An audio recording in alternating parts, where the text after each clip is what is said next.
The broadcast that never came. First Contact was a cosmic anticlimax. For generations, the sprawling, multi-species concordat of worlds had prepared for this moment. Grandiose monuments were erected on 100 worlds, their inscriptions awaiting the name of the new species. Treaties, both for alliance and for subjugation, were drafted and stored in crystalline data vaults. When the signal finally came from the Sol system, it wasn't a proclamation or a greeting. It was the digital equivalent of a slow, deliberate opening of an eye. Raw data streamed out: telemetry, stellar cartography, complex atomic structures, and the unmistakable signature of a species achieving faster-than-light capability. The Concordat aimed its deepest sensor arrays, instruments capable of discerning the chemical composition of a planet's atmosphere from light-years away, at the blue marble and its fledgling colonies. They saw cities glittering like ground-down nebulae, intricate webs of light against the darkness.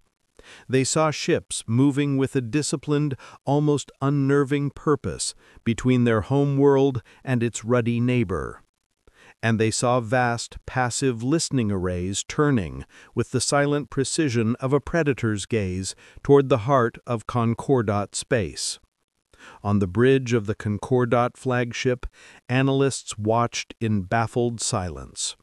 The humans were being watched, catalogued, and dissected from afar. Every open frequency, every cultural broadcast, every political debate was being absorbed, recorded, and cross-referenced by an intelligence that gave no hint of its own nature. The galaxy held its breath, waiting for a speech, a question, a threat, but Earth offered only the profound, unsettling hum of its own silence. Peace, offered once. Before the silence became a weapon, it was an offering. Buried now in the deepest, most restricted Concordat archives is the recording of humanity's first and only formal address to the galaxy. Its creation had been a subject of intense debate on Earth. Scientists, politicians, artists, and soldiers had argued for months. Should they display their strength, detail their philosophies? In the end, they chose humility. It was a single, unified message, translated with painstaking accuracy by their most advanced AIs into the 12 dominant alien languages and broadcast on every known frequency. There was no military fanfare, no regal pomp. The visuals showed not a leader or a flag, but a simple, elegant rotation of their home's biomes, the crushing pressure of the deep ocean, the silent majesty of a snow-capped mountain, the austere beauty of a windswept desert. It was a portrait of their cradle. The voice, calm and measured, spoke of shared discovery, of trade in resources and ideas, of cultural exchange to enrich all civilizations. It proposed joint exploration into the unknown voids between galactic arms, a partnership of equals venturing into the great dark. The message was humble but not weak, a dignified proposal from one star-faring people to another. It ended with the image of an open human hand, fingers outstretched, a symbol of peace so primal, so deeply ingrained in their evolutionary past, it needed no translation.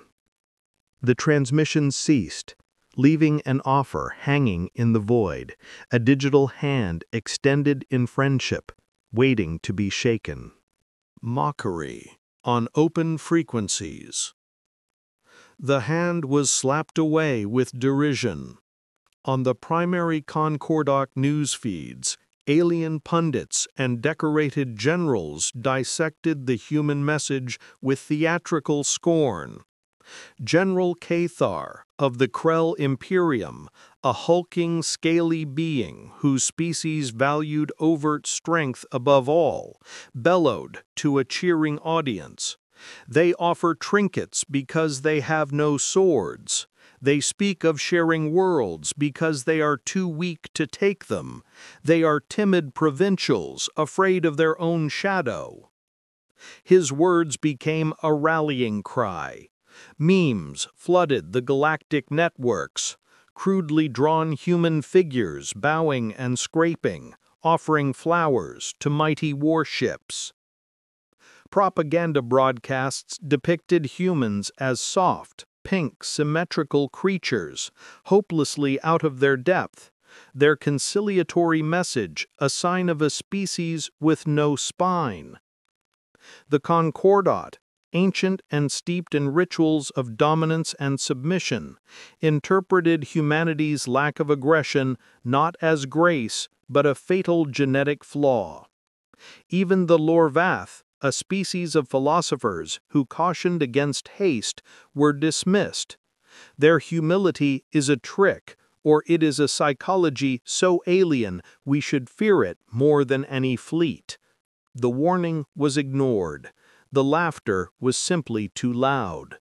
The galaxy had found a new joke, and they were eager to tell it. Peace offered twice. Humanity, it seemed, did not understand the rules of the galactic stage. Weeks later, ignoring the tidal wave of galactic mockery, they sent a second message.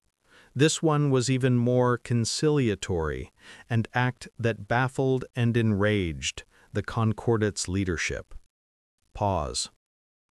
It began with a formal apology for any unintended offense, a concession that their customs and approach might be strange or even insulting to older, more established cultures.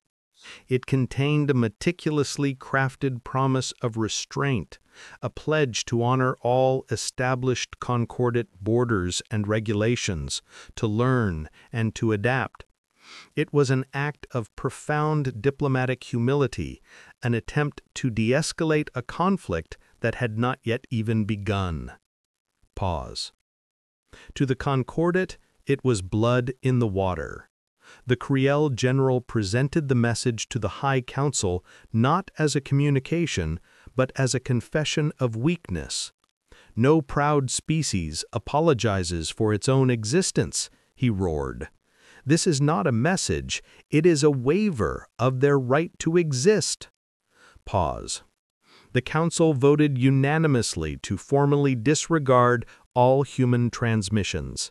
A species that begged for its place in the universe was a species to be conquered. Pause. The laughter that followed was louder, sharper, and far more dangerous. It was the sound of a predator closing in. First blood. The lesson was delivered at the colony of New Haven. A Krell battle group, technically on maneuvers, broke formation under the pretense of a navigational error and descended upon the unsuspecting outpost. There was no warning. The sky, once a placid blue, tore open with streaks of searing emerald-green plasma. On the ground, colonists looked up from their morning meals as the heavens caught fire. Towers of glass and steel, built with hope and sweat, melted into slag, their screams of tortured metal lost in the thunder of the blasts.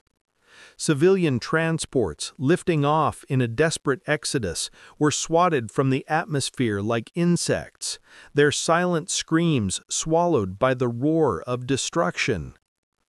On the bridge of the Krell flagship, the crew cheered.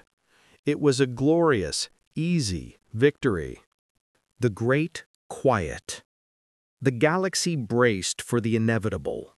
A cry of outrage, a vow of vengeance, a desperate plea for aid to the Concordat's rivals. The Krell fleets waited, eager and ready, for the human ships to pour from their system, ready to crush them in a glorious, predictable battle. But Sol remained dark. Human channels, once buzzing with the mundane traffic of a civilization, fell utterly, completely silent. No official condemnation was issued. No public mourning was broadcast for the tens of thousands lost at New Haven. All transmissions ceased. They were replaced by a single, unnerving signal emanating from the direction of Earth, a low-frequency pulse, repeating every 10.3 seconds. A heartbeat. Concordat cryptographers worked themselves to exhaustion, trying to find a message within it, a hidden meaning. They found nothing. It was just a pulse, as steady and rhythmic and chillingly calm as a sleeping leviathan. The silence that followed the massacre was more profound than the silence that had preceded it. It was no longer passive or observational. It felt heavy, ancient, and predatory. It was the sound of a door being quietly, deliberately locked. Rumors in mess halls. On the mess decks of the Krell flagship, the official celebrations raged. But away from the gloating officers, a different mood took hold among the enlisted. "They're broken," a young gunner said, though his voice lacked conviction. Too scared to even cry about it. An older engineer, who had studied the fragments of New Haven's defense grid data, shook his head slowly, wiping grease from his claws. Their algorithms were efficient. The moment a weapon frequency was used, their shields adapted. They adapted faster than ours, with a tiny fraction of the power. It wasn't the hardware that failed, it was the quantity. The conversation hushed as a grizzled veteran of the Outer Rim skirmishes sat down. He had fought a dozen species, seen empires rise and fall. He stared into his drink and uttered a single word that hung in the recycled air like a toxic vapor. Patience. He looked up, his reptilian eyes cold. "I once fought the Silvasi. They never charged. They would seed entire systems, let us overextend for cycles. They studied us. And when our supply lines were at their thinnest and our morale was at its highest, they struck everywhere at once. I have seen a species that mourns with parades and speeches. I have seen a species that mourns with rage. I have never seen a species that mourns with silence. It is not natural. It is tactical." Ghosted frontiers. Emboldened by the apparent human collapse, Concordat scout ships began probing the edges of human space. They found the smaller outposts and listening stations not destroyed but surgically abandoned. The colonists were gone. Not a single body was found, no sign of a struggle. Personal effects were left neatly on tables, half-finished meals still warm, as if their owners had simply stepped out for a moment. But the data was gone. Every server was wiped, the drives melted into unrecognizable lumps of silicon and plastic. Every trail was salted, every access point sealed, and the traps were immaculate. A Krell patrol, boasting of their bravery, entered a hydroponics station on a barren moon. All was silent. They found a single active terminal with one word on the screen: "Welcome." The captain, arrogant, ordered a deep scan. As the scan initiated, it triggered a silent, malicious code that didn't create an explosion, but instead rerouted the ship's own life support, slowly and irreversibly venting its atmosphere into the void. The patrol died in panicked silence, their own ship becoming their tomb. The traps didn't announce themselves, they simply worked, erasing the intruders with quiet, lethal precision. The inaudible war. The harassment began, a campaign fought not with fleets, but with phantoms, a vital convoy of medical supplies for a conquered frontier world would suddenly lose power to its navigation systems, its ships drifting helplessly until their life support failed. A long-range reconnaissance drone, tasked with watching a human jump point, would simply cease reporting, its last transmission a perfect, unalarming system diagnostic before it vanished utterly. Listening posts monitoring human space would experience temporal glitches, 3 seconds of time precisely excised from their recordings, leaving a gap that their most advanced AIs could not explain or fill. No faction claimed responsibility. No human ship was ever detected. The attacks were ghosts in the machine, whispers in the void. An influential Krell admiral's personal shuttle suddenly accelerated to its safety limits during a routine flight. It was a message, a quiet, personal threat. The attacks sowed chaos and paranoia with every silent strike, turning the Concordat's own technological superiority into a weapon against itself. Deep beneath the Earth's surface, in a chamber shielded from all forms of external surveillance by layers of classified materials and active quantum jamming, the Human Admiralty Board convened. The room was cold, stark, and in near total silence. Holomaps glowed in the dim light, displaying Concordat fleet movements in stark red. Admiral Aella Vance, her face a mask of cold resolve, her family lost on New Haven, made a single, subtle gesture with her hand, a flick of 2 fingers. On the map, a dozen projected human stealth signatures, previously non-existent, shifted, flanking a Krell supply route with perfect predatory geometry. General Marcus Thorne responded not with words, but with a slight nod, his eyes never leaving the display. An analyst at a side console tapped a screen, and a new variable appeared: the precise refueling schedule and encrypted shield rotation frequencies for the Krell flagship, acquired by means unknown. There were no arguments, no debates. Strategy was a language of shared glances, of minute gestures, of a deeply ingrained, ritualized understanding. It was the doctrine of a species that had learned, through its own brutal, self-inflicted conflicts, that the loudest voice in the room is often the first to fall. It was the quiet, patient calculus of absolute and total war. Fracture of nerves. The psychological toll on the Concordat was immense. The unseen, unheard enemy was more terrifying than any armada.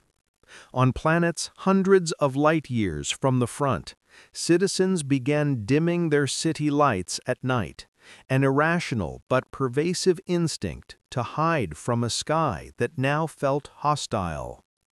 Children started having nightmares, not of monsters, but of helmets with mirrored visors that showed no face, reflecting only their own terror. The news networks, unable to report on battles that left no evidence, began broadcasting calming music. Their pundits, once so bold and mocking, now struggling to explain a war with no enemy propaganda to dissect, no ships to count, no generals to quote. The silence was a creeping madness, a void that was slowly swallowing the Concordats' confidence. A new, popular, and illegal trend emerged among the civilian population, listening to the human heartbeat signal, treating it as a form of grim, meditative horror. The silence replaced the Concordats' cultural confidence with a primal, gnawing fear of the dark and the quiet things that lurked within it. The first vanishing. The Concordat High Command, facing political ruin and growing civil unrest, made a final, desperate gamble. They dispatched Task Force Prime, 600 of their most advanced warships, sent to a strategic corridor of dead space near the Sol system. Their orders were simple: broadcast their presence on all frequencies, fire warning shots into empty space, and dare the humans to respond. For 3 hours they sat there, a beacon of military might, an armada of unparalleled power. From the Concordat Command Center, admirals watched the live feed, their hopes pinned on this show of force. Then the feed simply went dead. It wasn't jammed, it just stopped. Every ship in Task Force Prime, all 600, vanished from all sensors in the same microsecond. Not destroyed. There was no flash, no energy spike, no debris field. The space they had occupied was now perfectly, unnaturally empty. Days later, their flight recorders were found ejected into space. They contained no combat data, no warning alarms. They broadcasted only one sound, looped endlessly: the soft, rhythmic, impossibly calm sound of a human heartbeat. Interrogation of a survivor. A single escape pod was recovered, tumbling end over end in the void. Inside was a Krell communications officer, catatonic with shock. Under the gentle but firm care of Concordat medics, he slowly regained his ability to speak. The interrogators leaned in, desperate for answers. What weapons did they use? What kind of ships? The officer just trembled, his eyes fixed on something unseen in the corner of the sterile room. There were no ships. The void, it just opened. Our power died, our comms filled with breathing, not angry, just there. All our alarms were silent. Our captain started screaming orders, but we couldn't hear him. We saw his mouth moving, but there was no sound. A medic interjected, showing a scanner to the lead interrogator. His auditory processing center shows trauma consistent with exposure to a perfect sound vacuum. He wasn't just unable to hear, the very concept of sound was momentarily erased from his reality. The officer looked at his interrogators, a terrible clarity in his eyes. They never shouted. They never made a sound. They just erased us. He then lapsed back into silence, a silence he would never again break. Echoes of Earth. To understand the doctrine, one had to understand human history. In the secure databanks of the Admiralty, archival footage played on a continuous loop. Not for inspiration, but for affirmation. It wasn't footage of glorious charges or triumphant victories. It was the grim, silent retreat from Dunkirk. Boats of all sizes moving without lights, saving an army from annihilation. It was the methodical, grinding logistics of the Berlin airlift. Planes flying in silence, keeping a city alive with nothing but persistence. It was the quiet, desperate rebuilding of cities after they had been turned to ash by weapons that outshone their own sun. It was the history of a species that had perfected the art of endurance, of absorbing a devastating blow, of retreating, regrouping, and preparing in utter silence. Victory, for them, was not a single, glorious moment to be celebrated with parades. It was the inevitable outcome of relentless, unyielding, and unspoken resolve. It was a lesson learned in blood and fire, a promise whispered from one generation to the next. We will endure. Concordat, in doubt. The vanishing of Task Force Prime shattered the Concordat's unity. Emergency sessions devolved into shouting matches. The smaller member worlds, whose economies were now collapsing from the silent blockade of trade, openly accused the Krell of provoking a foe they could not comprehend. "Your arrogance has doomed us," shrieked the delegate from the Xylo Collective. The Krell delegate roared back, "Your cowardice invites this. If you had committed your fleets, we would have crushed them."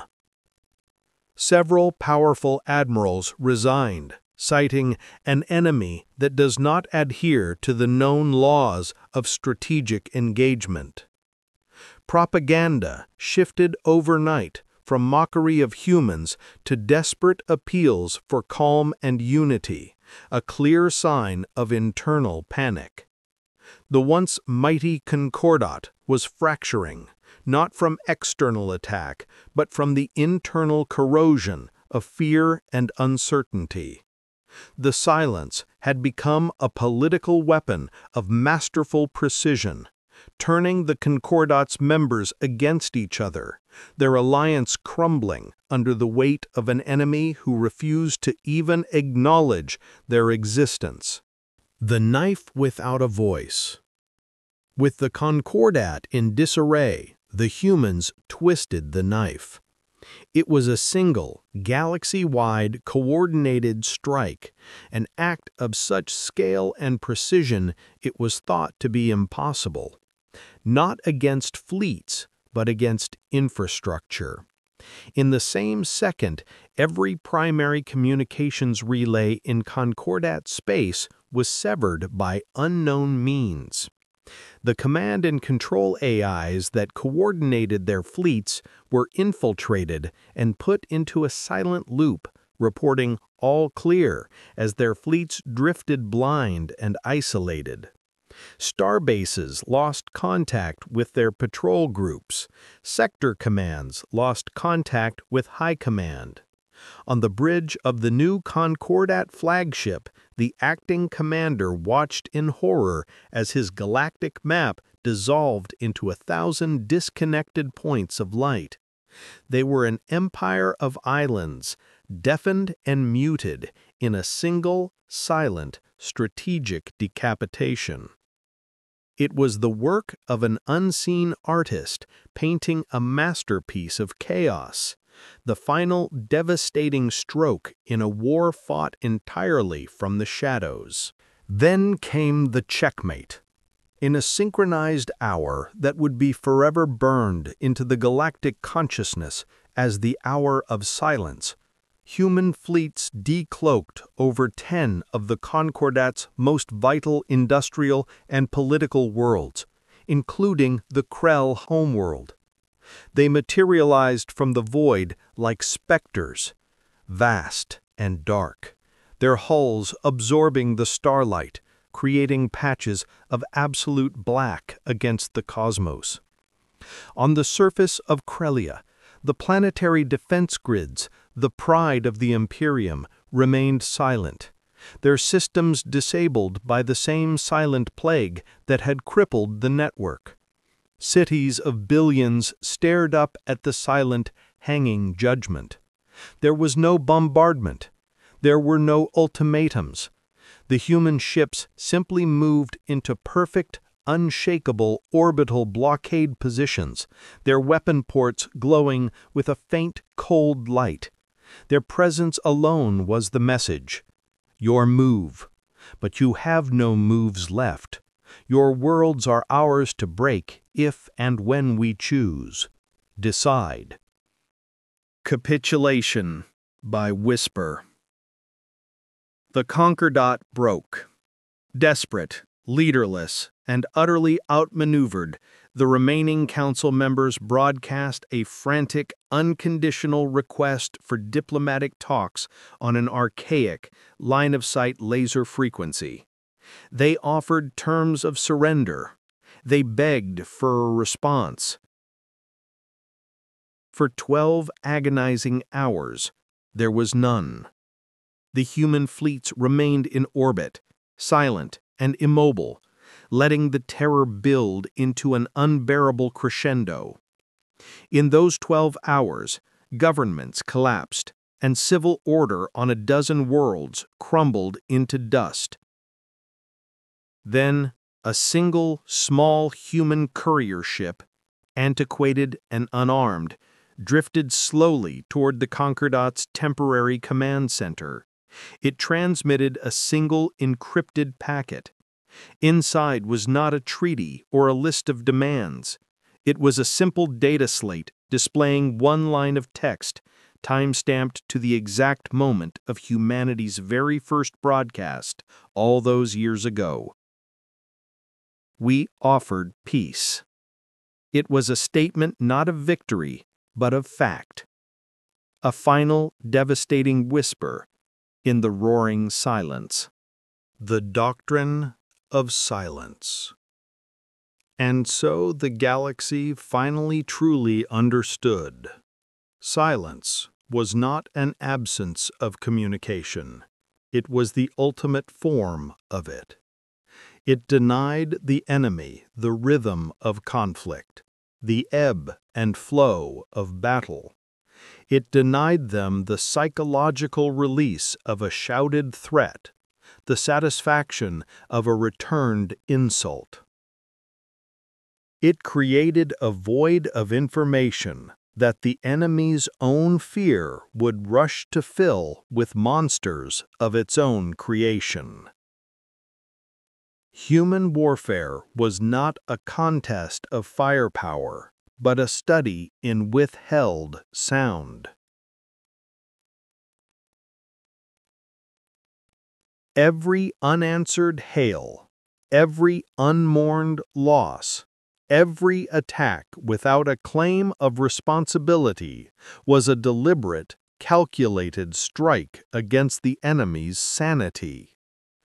It was a strategy born on a planet of loud, boasting predators, where humanity learned that survival often depended not on being the strongest, but on being the quietest.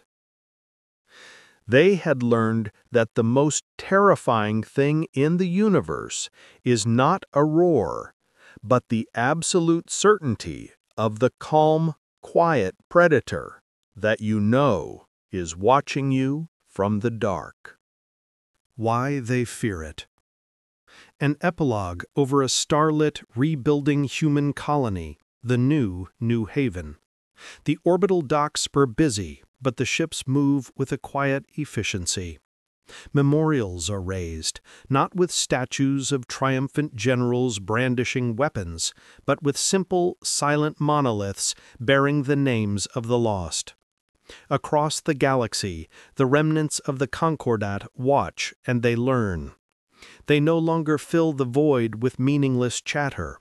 Their broadcasts are more measured, more thoughtful.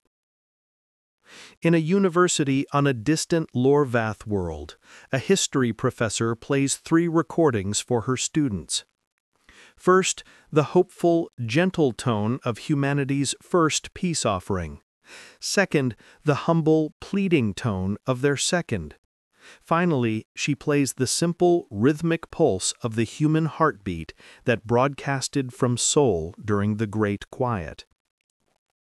The first 2 messages were an offer, she tells her rapt students. The third was a promise. The most powerful species in the galaxy is not the one that shouts the loudest. It is the one that has nothing left to prove. The final line lands, a universal truth now understood by all who travel the void. That is why aliens fear human silence.